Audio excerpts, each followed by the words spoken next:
Hello again, this is Megan. I'm the careers editor at theflightattendantlife.com, and today I'm here to talk to you about the group activity portion of the flight attendant interview process.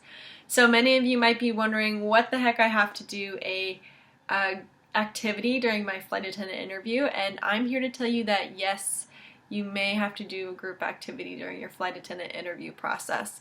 So why? Why, you may ask? Why do airlines use this technique? Many airlines use this technique because airline interviews are typically in very big groups with candidate pools ranging anywhere from 10 people to 70 people, sometimes 75, sometimes even 100 people. So the point of the group activity is to see how you work within a team of personalities that you've never met before. And yeah, like I said, work within a team. So the airlines will be splitting you up into smaller groups with people you've never met before, and then they will be watching over your group as you're challenged to complete an activity together.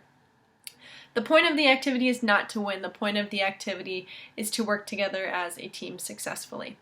So this is important. This is a very important part of the day because the interviewee does not want to come across as passive, but also not overbearing. So it's very, very, very important to be a team player during this activity.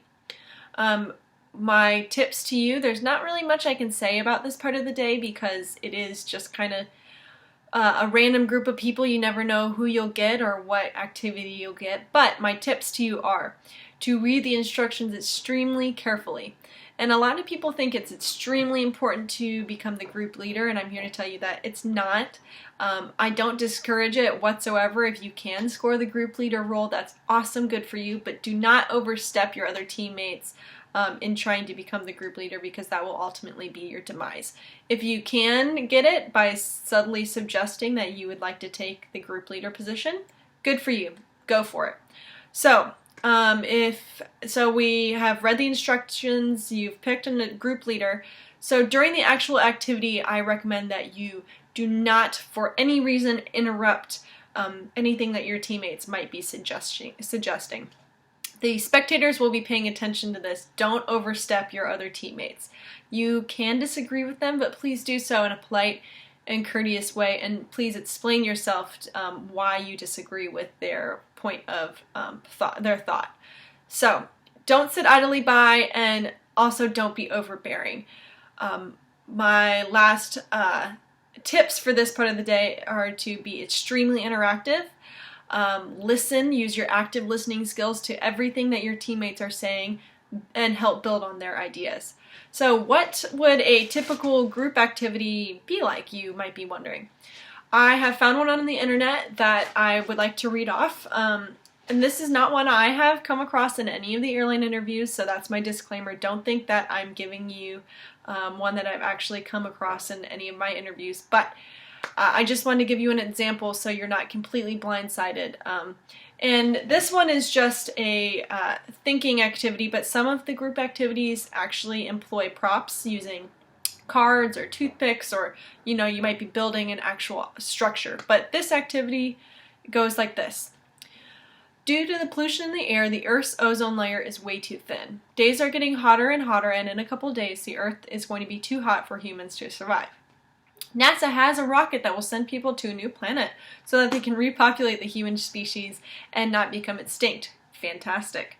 So the only problem is that the rocket can only take 10 people. Talk to your group and decide which 10 people of this list of 30 you should go to the new planet. So I'll read off the first 5 people so you kind of understand what the point of this group activity is. Number 1 is a 35-year-old female that has 3 children and is a graphic artist. And number 2 is a 12-year-old male straight-A student and wants to be a police officer. Number 3 is a 59-year-old male computer technician. Number 4 is an 18-year-old male high school dropout that does not have a job. Number 5 is a 25-year-old female pregnant and expecting twins and is actually a teacher. So those are the first 5 people on a list of 30.